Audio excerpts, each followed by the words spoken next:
ബൈബിളിലൂടെ ഒരു തീർത്ഥാടനം എന്ന ബൈബിൾ പഠന പദ്ധതിയിലേക്ക് ഏവർക്കും സ്വാഗതം.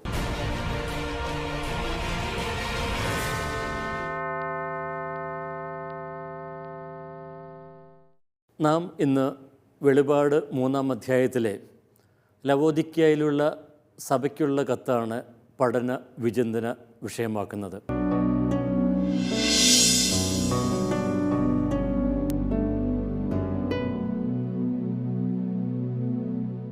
കഴിഞ്ഞ ക്ലാസ്സിൽ ലവോദിക്കയുടെ പശ്ചാത്തല വിവരണങ്ങൾ നമ്മൾ കണ്ടു. വളരെ സമ്പന്നമായിട്ടുള്ള ഒരു നഗരത്തിൻ്റെ പശ്ചാത്തലത്തിലാണ് ഇതിലെ വിവരണങ്ങൾ എന്ന് നാം കാണുകയുണ്ടായി.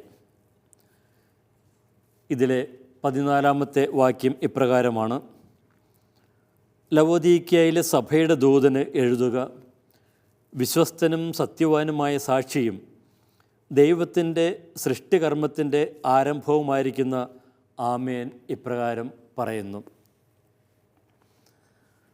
ലവോദിക്കയിലെ സഭയെ യേശു അഭിസംബോധന ചെയ്യുന്നതാണ് ഈ ആദ്യത്തെ വാക്യത്തിൽ നാം കാണുന്നത്.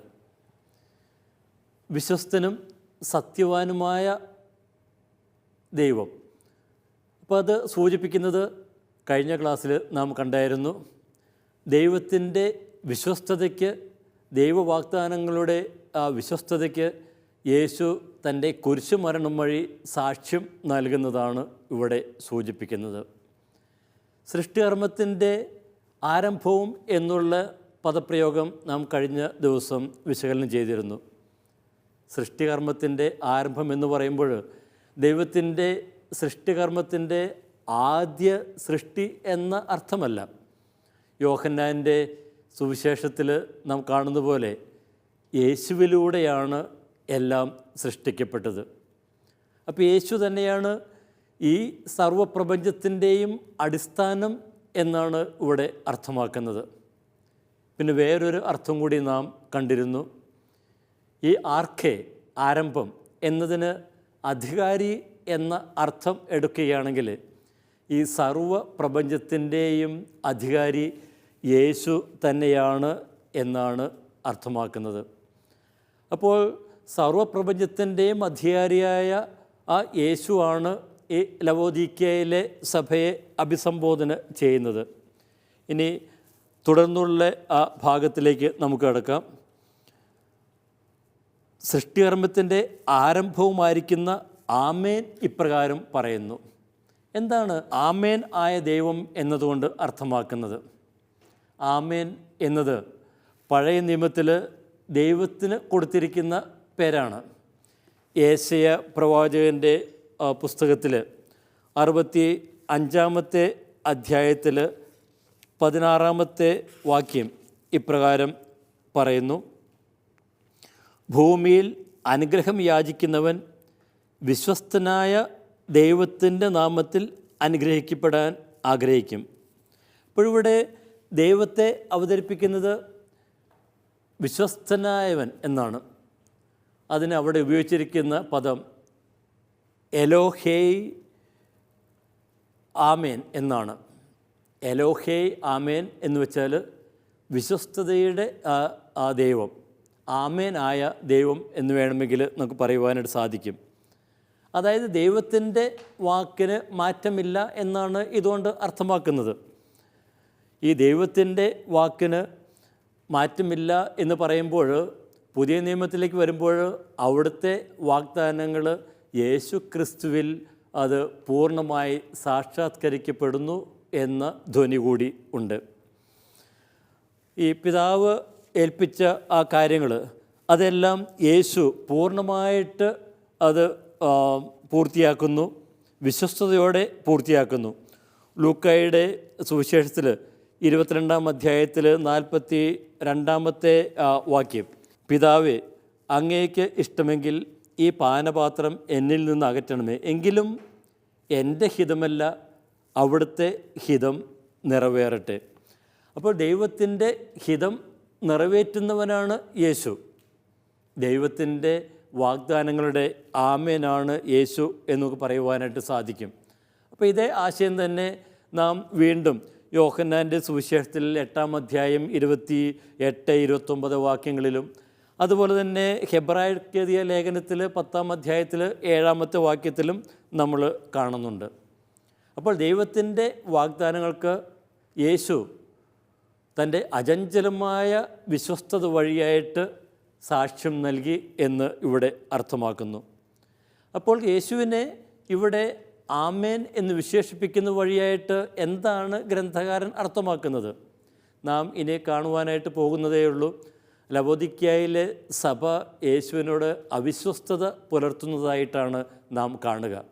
അപ്പോൾ അവിശ്വസ്തത പുലർത്തുന്ന ഈ സഭയെ അഭിസംബോധന ചെയ്യുന്നത് കുരിശ് മരണത്തോളം വിശ്വസ്തത പുലർത്തിയ യേശു ക്രിസ്തുവാണ്.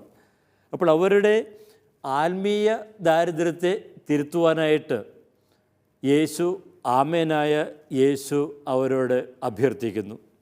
ഇനി തുടർന്ന് യേശു സഭകളെക്കുറിച്ചുള്ള അറിവ് ആണ് പറയുന്നത്. 15-ാമത്തെ വാക്യം വളരെ പ്രസിദ്ധമായിട്ടുള്ള വാക്യമാണ്. ഞാൻ വായിക്കാം. നിൻ്റെ പ്രവൃത്തികൾ ഞാൻ അറിയുന്നു, നീ തണുപ്പോ ചൂടോ ഉള്ളവനല്ല. നീ തണുപ്പോ ചൂടോ ഉള്ളവനായിരുന്നെങ്കിൽ എന്ന് ഞാൻ ആഗ്രഹിക്കുന്നു. നീ തണുപ്പോ ചൂടോ ഉള്ളവനല്ല. വളരെ അരോചകമായിട്ടുള്ള ഒരു വാക്യം എന്ന് വേണമെങ്കിൽ പറയാം. ലവോദിക്യയിലെ സഭയെക്കുറിച്ചുള്ള ആ ഒരു പരാമർശം. അപ്പോൾ ഈ മന്നോഷ്ണത എന്ന് പറയുന്നത് അത് വളരെ അരോചകമാണ്. ആത്മീയ ചൈതന്യം നഷ്ടപ്പെട്ട് കഴിയുമ്പോഴുള്ള ആ ഒരു അവസ്ഥയാണ് ഇവിടെ സൂചിപ്പിക്കുക. എന്നാണ് ചൂടോ തണുപ്പോ ഉള്ളവനല്ല എന്നതുകൊണ്ട് അർത്ഥമാക്കുന്നത്? അതിന് പല വ്യാഖ്യാനങ്ങൾ നമുക്ക് നൽകുവാനായിട്ട് സാധിക്കും. ചൂടോ തണുപ്പോ എന്നതിന് ചിലർ കൊടുക്കുന്ന വ്യാഖ്യാനം ഇപ്രകാരമാണ്. ചൂട് എന്ന് പറയുന്നത് യേശുവിനോടുള്ള തീഷ്ണതയാൽ ജ്വലിക്കുന്നവർ, നന്മയുടെ അവസ്ഥയിൽ നിലനിൽക്കുന്നവർ. ഇനി തണുപ്പ് എന്ന് പറയുന്നതോ അത് പാപ അവസ്ഥയിൽ നിൽക്കുന്നതാണ്. അപ്പോൾ ചൂടോ തണുപ്പോ ആയിരുന്നെങ്കിൽ എന്ന് ഞാൻ ആഗ്രഹിക്കുന്നു, പക്ഷേ നീ മന്നോഷ്ണനാണ് എന്ന് പറയുമ്പോൾ അർത്ഥമാക്കുന്നത് എന്താണ്? ഈ മന്നോഷ്ണത എന്ന് പറയുന്നത് തണുപ്പ്, അതായത് ഈ പാപ അവസ്ഥയിലും വളരെ കഠിനമാണ്, ദയനീയമാണ് എന്നാണ്. അപ്പോൾ പാപാവസ്ഥയേക്കാൾ ഗൗരവമാണ് ഈ മന്നോഷ്ണത എന്ന് ഇവിടെ പറയുന്നു. ഇനി യോഹന്നാൻ പറയുന്ന ഒരു കാര്യം, നീ ചൂടോ തണുപ്പോ ഉള്ളവൻ അല്ല, മന്നോഷ്ണനാകിയാൽ നിന്നെ ഞാൻ വായിൽ നിന്ന് തുപ്പിക്കളയും. ഈ ഒരു പ്രയോഗം വളരെ രസകരമാണ്. ഇവിടെ തുപ്പിക്കളയും എന്ന് ഉപയോഗിച്ചിരിക്കുന്നതിനുള്ള ആ ഗ്രീക്ക് പദം എമയോ, അതാണ് ഉപയോഗിച്ചിരിക്കുന്ന ഗ്രീക്ക് പദം. അതിൻ്റെ യഥാർത്ഥത്തിലുള്ള അർത്ഥം എന്ന് പറയുന്നത് വൊമിറ്റ് ഔട്ട്, ഛർദ്ദിച്ചു കളയുക എന്നതാണ്. അതായത് ഈ മന്നോഷ്ണതയിലായിരിക്കുന്നവരെ യേശു ഛർദ്ദിച്ച് കളയും. അപ്പോൾ അത്ര അരോചകമാണ്. എപ്പോഴാണ് നാം ഒരു വസ്തു ഛർദ്ദിച്ച് കളയുന്നത്? അത് എൻ്റെ ഉള്ളിൽ അത് ഉൾക്കൊള്ളുവാനായിട്ട് സാധിക്കാതെ വരുമ്പോൾ എങ്ങനെയെങ്കിലും അത് പുറത്തേക്ക് കളയണം എന്ന് എനിക്ക് വളരെ ഗൗരവമായിട്ട് എനിക്കൊരു ചിന്ത വരുമ്പോഴാണ് അത് ഞാൻ ഛർദ്ദിച്ച് കളയുക. അത് ഛർദ്ദിച്ച് കളയുമ്പോൾ മാത്രമേ എനിക്കൊരു ആശ്വാസം ലഭിക്കുകയുള്ളൂ. വെറുതെ തുപ്പിക്കളയുക എന്നതിനേക്കാൾ എത്രയോ ഗൗരവതരമാണ് ഛർദ്ദിച്ച് കളയുക എന്നതുകൊണ്ട് അർത്ഥമാക്കുന്നത് എന്ന് നമുക്ക് മനസ്സിലാക്കാവുന്നതേ ഉള്ളൂ.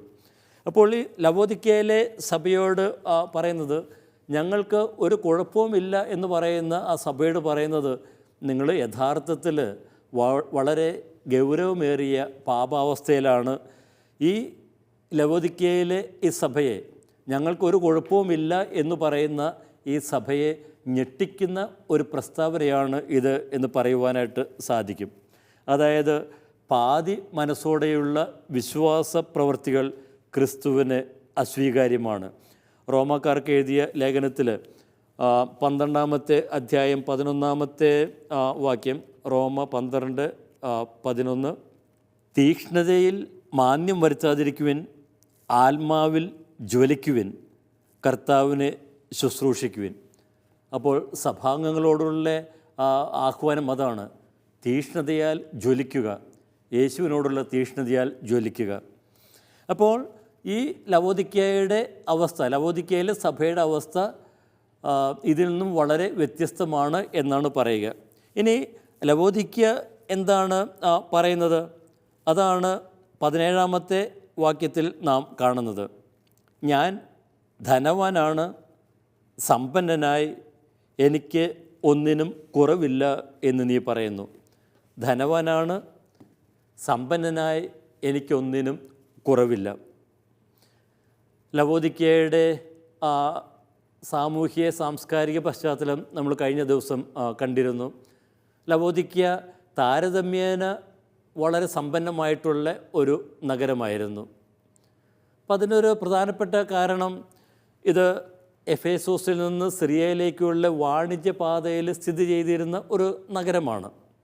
അതുപോലെ തന്നെ പെർഗാമോസിൽ നിന്ന് ഹെർമസ് താഴ്വരയിലേക്കുള്ള ആ വഴിയിൽ തന്നെയായിരുന്നു ഈ ലവോദിക്ക.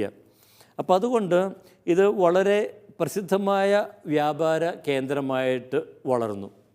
ഇവിടെ ഒത്തിരിയേറെ വളരെ പ്രസിദ്ധങ്ങളായിട്ടുള്ള വ്യാപാര കേന്ദ്രങ്ങളൊക്കെ ഉണ്ടായിരുന്നു. വളരെ പ്രധാനമായിട്ട് ഇവിടെ ഉണ്ടായിരുന്നത് കമ്പിളി വ്യവസായവും പിന്നെ നയന ലേപന നിർമ്മാണമൊക്കെയായിരുന്നു. അപ്പോൾ ഇവിടെയുള്ള കമ്പിളി, കറുത്ത കമ്പിളി വസ്ത്രങ്ങൾ അത് വളരെ പ്രസിദ്ധങ്ങളായിരുന്നു. അത് ഇവിടെ നിന്നും കയറ്റി അയച്ചിരുന്നു. അതുപോലെ തന്നെ ഇവിടെ ഉള്ള നയന ചികിത്സാ കേന്ദ്രങ്ങൾ, ഇവിടെ പറയപ്പെടുന്നത് ഇവിടെയുള്ള മെൻ കരു എന്ന് പറയുന്ന ക്ഷേത്രത്തിന് സമീപം ഒത്തിരിയേറെ നയന ചികിത്സാ കേന്ദ്രങ്ങൾ ഉണ്ടായിരുന്നു എന്നാണ്. അപ്പോൾ അതോടനുബന്ധിച്ച് തന്നെ ഒത്തിരിയേറെ നയന ലേപനങ്ങളും ഇവിടെ നിർമ്മിച്ച് ഉൽപ്പാദിപ്പിച്ച് അത് മറ്റു സ്ഥലങ്ങളിലേക്കെല്ലാം കയറ്റി അയച്ചിരുന്നു. അങ്ങനെ വളരെ പ്രസിദ്ധമായിട്ടുള്ള ഒരു വ്യാപാര കേന്ദ്രമായിരുന്നു കൊണ്ട് തന്നെ ഈ ലവോദിക്ക എന്ന് പറയുന്ന ആ പട്ടണം അത് വളരെ സാമ്പത്തികമായിട്ട് ഉയർന്നു. അതുപോലെ തന്നെ ഇവിടെ യഹൂദരുടെ വലിയൊരു കോളനിയും ഉണ്ടായിരുന്നു. ഒത്തിരിയേറെ പണമിടപാടുകാരുടെ ഒരു കേന്ദ്രമൊക്കെയായിരുന്നു. പറയപ്പെടുന്നത് ഈ ആദ്യ നൂറ്റാണ്ടിൽ AD 60-62 അടുത്ത് റോമൻ ഗവർണർ ഇവിടെയുള്ള യഹൂദരിൽ നിന്ന് ദേവാലയ നികുതിയായിട്ട് അക്കാലങ്ങളിൽ 100ഓളം പൗണ്ട് സ്വർണം പിരിച്ചെടുത്തു എന്ന് പറയപ്പെടുന്നുണ്ട്. അപ്പോൾ അത് തന്നെ കാണിക്കുന്നത് അവിടെയുള്ള ഒരു സമ്പത്ത് കുമിഞ്ഞുകൂടിയിരിക്കുന്നതാണ്. ഇനി ഇവിടെ ഈ ക്രൈസ്തവർ ധനവാന്മാരായി എനിക്ക് ഒന്നിനും കുറവില്ല എന്ന് പറയുമ്പോൾ അതിൽ നിന്ന് നാം മനസ്സിലാക്കേണ്ടത് എന്താണ്? നമുക്ക് സ്മിർണയിലെ സഭയുമായിട്ട് ഒന്ന് താരതമ്യം ചെയ്ത് നോക്കിയാൽ മതി. സ്മിർണയിലെ സഭയോട് പറയുന്നു, നിൻ്റെ ദാരിദ്ര്യം ഞാൻ അറിയുന്നുവെന്ന്. അപ്പോൾ അവിടെയും ഞാൻ സൂചിപ്പിച്ചിരുന്നു, ഈ സ്മിർണയും ഇതുപോലെ തന്നെ സാമ്പത്തികമായിട്ട് വളരെ വളർന്ന ഒരു സ്ഥലം തന്നെയായിരുന്നു.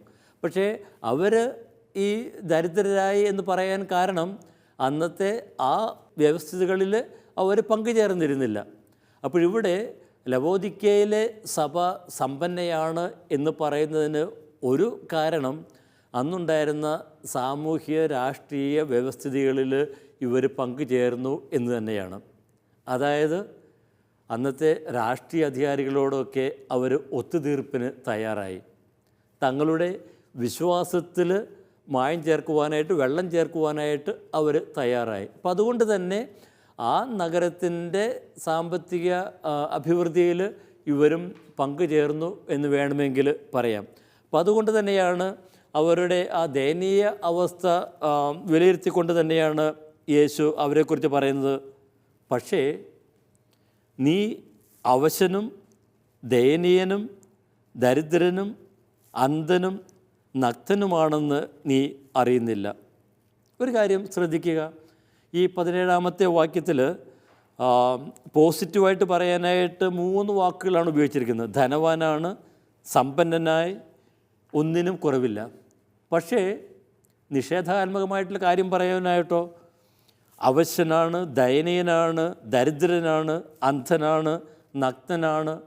ഇനി ഇതിലെ ഗ്രീക്ക് വ്യാകരണ രീതി ഒന്ന് വിശകലനം ചെയ്യുകയാണെങ്കിൽ ഇനി ഇത് കഴിഞ്ഞ് വീണ്ടും കുറേ കാര്യങ്ങൾ ചേർക്കാം എന്ന ധ്വനിയുള്ള ഒരു രീതിയാണ് ഇവിടെ കാണുന്നത്. അതായത് ഇവരുടെ ആ അവസ്ഥ, ഇപ്പോഴത്തെ അരോചകരമായ ഈ അവസ്ഥ സൂചിപ്പിക്കുവാനായിട്ട് നിരവധി വാക്കുകളാണ് ഉപയോഗിക്കുന്നത്.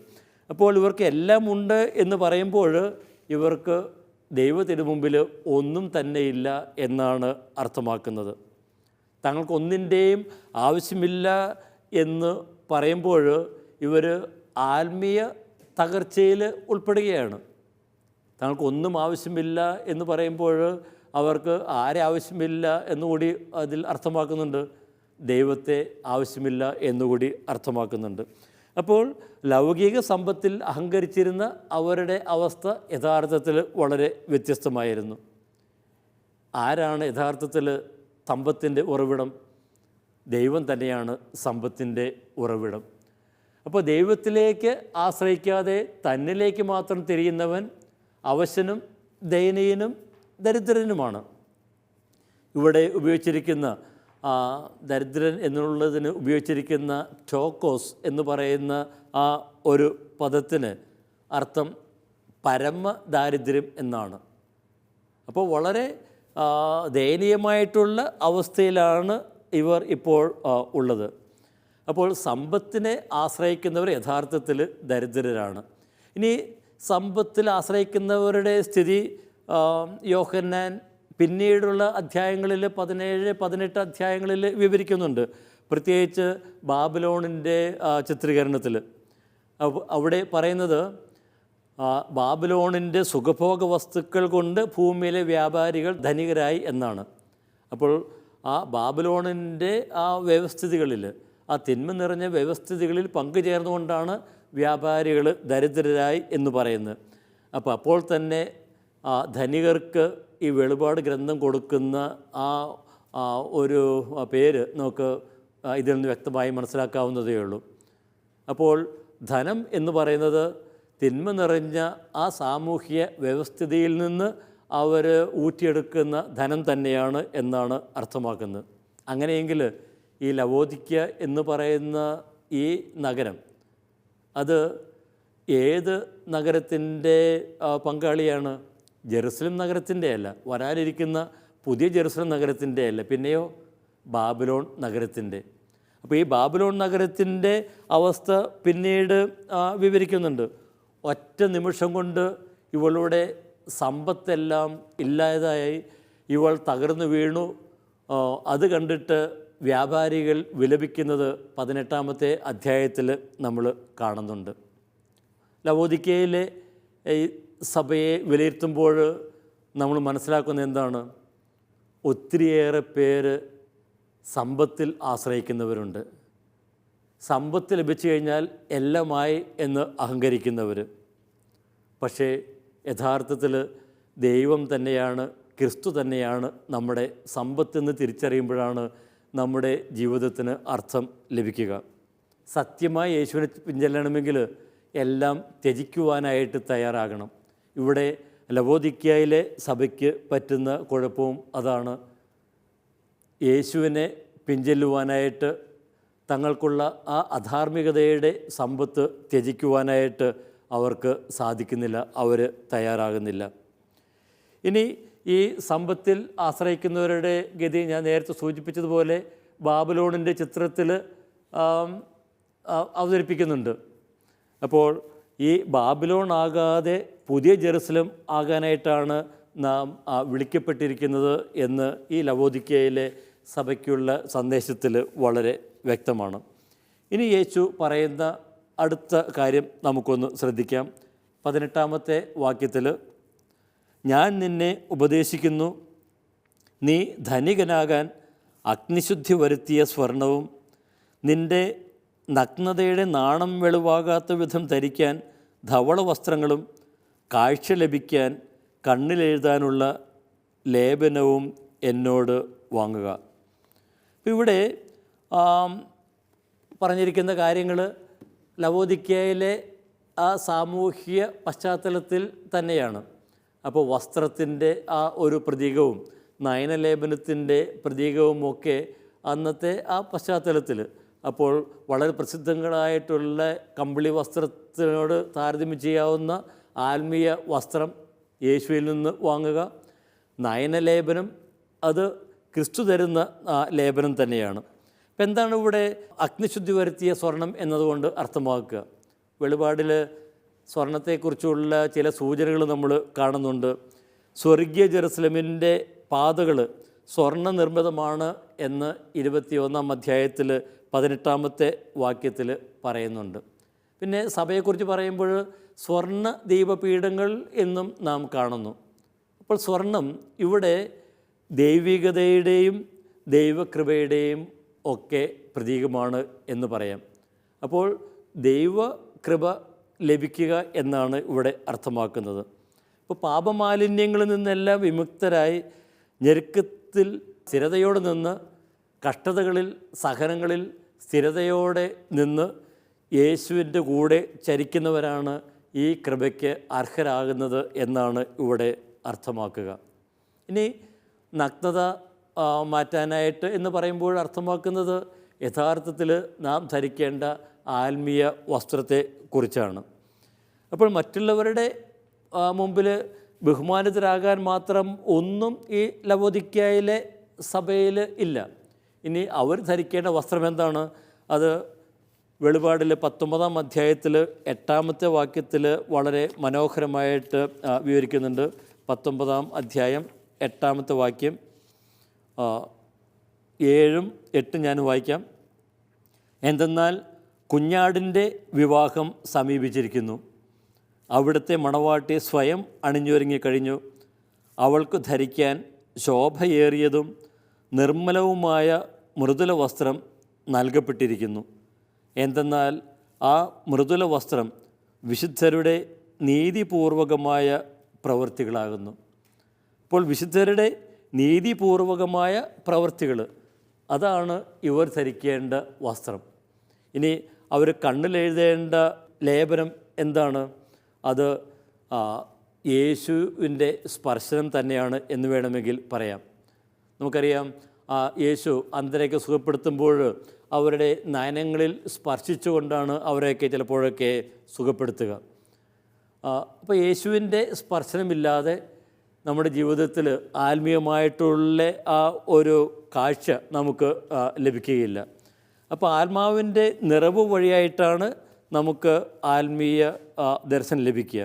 ഇനി ആത്മീയ നയനങ്ങൾ പ്രകാശിതമാകുമ്പോൾ എന്താണ് ലഭിക്കുന്നത്, സംഭവിക്കുന്നത് എന്ന് പൗലോസ്ലീഹ എഫെസോസുകാർക്ക് എഴുതിയ ലേഖനത്തിൽ 17 മുതലുള്ള വാക്യങ്ങളിൽ പറയുന്നുണ്ട്. വളരെ മനോഹരമായിട്ടുള്ള ഈ ഭാഗം ഒന്ന് വായിക്കാം. നമ്മുടെ കർത്താവായ യേശുക്രിസ്തുവിൻ്റെ ദൈവം, മഹത്വത്തിൻ്റെ പിതാവ്, ജ്ഞാനത്തിൻ്റെയും തന്നെക്കുറിച്ചുള്ള അറിവിൻ്റെ വെളിപാടിൻ്റെയും ആത്മാവിനെ നിങ്ങൾക്ക് നൽകട്ടെ. അവിടുത്തെ വിളിയുടെ പ്രത്യാശ എന്തെന്ന്, വിശുദ്ധരിലുള്ള അവിടുത്തെ മഹത്വപൂർണമായ അവകാശത്തിൻ്റെ സമ്പന്നത എന്തെന്ന് നിങ്ങൾ കാണാൻ നിങ്ങളുടെ ഹൃദയത്തിൻ്റെ കണ്ണുകൾ പ്രകാശിതമാക്കി. വിശ്വസിക്കുന്നവരായ നമ്മിലേക്കുള്ള അവിടുത്തെ വല്ലഭത്വമാർന്ന കരുത്തിൻ്റെ പ്രവർത്തനാനുസൃതം അവിടുത്തെ അപരിമേയമായ ശക്തിയുടെ മഹനീയത എന്തെന്ന്, മരിച്ചവനിൽ നിന്ന് അവനെ ഉയർപ്പിച്ച് സ്വർഗത്തിൽ അവിടുത്തെ വലതുവശത്തിരുത്തി ക്രിസ്തുവിൽ അവിടുന്ന് പ്രകടമാക്കി.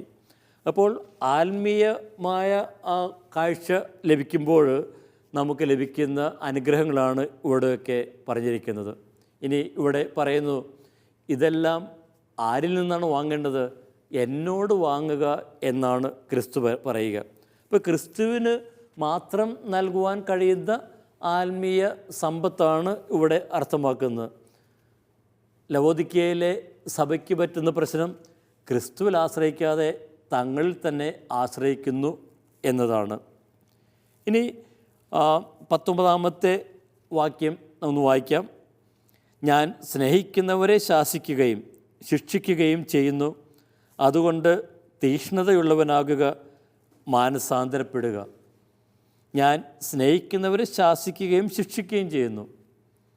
അത് ചിലപ്പോൾ നമുക്ക് അല്പം അരോചകമായിട്ട് ചിലപ്പോൾ തോന്നിയെന്ന് വരാം. അപ്പോൾ ശിക്ഷിക്കുന്ന ദൈവമാണോ ഇത് നമ്മുടെ മുന്നിലുള്ളത്? എന്താണ് ഇവിടെ അർത്ഥമാക്കുന്നത്? ഇവിടെ ഉപയോഗിച്ചിരിക്കുന്ന ആ പ്രയോഗം സുഭാഷിതങ്ങളിൽ നിന്ന് എടുത്തിരിക്കുന്നതാണ്. 3:12 ഞാൻ വായിക്കാം. എന്തെന്നാൽ പിതാവ് പ്രിയപുത്രനെ എന്ന പോലെ കർത്താവ് താൻ സ്നേഹിക്കുന്നവരെ ശാസിക്കുന്നു. അപ്പോൾ ഇതിൻ്റെ സ്വതന്ത്രമായിട്ടുള്ള ഒരു അനുരൂപണമാണ് ലവോദിക്കയിലെ സഭയ്ക്കുള്ള സന്ദേശത്തിൽ കൊടുത്തിരിക്കുന്നത്. അതുപോലെ തന്നെ നമ്മൾ പിന്നെ നിയമാവർത്തന പുസ്തകം 8:5 ജോബ് 5:17 നമ്മൾ കാണുന്നുണ്ട്. ദൈവം തൻ്റെ ജനത്തെ ശിക്ഷണ വിധേയമാക്കുന്നു. അപ്പോൾ അതിനുപയോഗിക്കുന്ന ഒരു ശൈലി തന്നെയാണ് ഇവിടെ ഉള്ളത്. അപ്പോൾ ഞാൻ സ്നേഹിക്കുന്നവരെ ശിക്ഷിക്കുകയും എന്ന് പറയുമ്പോൾ അത് തനിക്ക് പ്രിയപ്പെട്ടവരെ തന്നിലേക്ക് ചേർത്ത് നിർത്തുവാനായിട്ട്, തന്നിലേക്ക് അടുപ്പിക്കുവാൻ വേണ്ടിയിട്ട് അവിടുന്ന് തന്നെ മുൻകൈ എടുക്കുന്നതിനെയാണ് സൂചിപ്പിക്കുന്നത്. ഇതിനെക്കുറിച്ചുള്ള കൂടുതൽ വിശദമായ കാര്യങ്ങൾ നമുക്ക് അടുത്ത ക്ലാസ്സിൽ കാണാം. അതുവരെ എല്ലാവർക്കും വണക്കം.